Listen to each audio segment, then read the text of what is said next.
ಕಟ್ಟಿದ ಬಡವನೆದೆಯ ಗುಡಿಯಲ್ಲಿರುವೆ ನಾನು.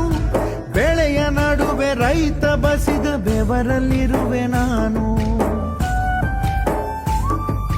ಕೆಲಸ ನಿನದೆ ಫಲವು ನಿನದೆ ಛಲದ ಒಡೆಯ ನೀನು. ಇದನ್ನು ಮರೆತು ನನಗೆ ನಮಿಸಿ ಶ್ರಮವ ಪಡುವೆ ನೀನು. ಬಿಡು ಮತಗಳ ಜಗಳ, ಇದೇ ಕೆಲಸವು ಬಹಳ. ನನ್ನ ಒಲಿಸಲು ಮರುಳ, ಇರೋ ಮಾರ್ಗವು ಸರಳ. ನನ್ನ ಸೇರ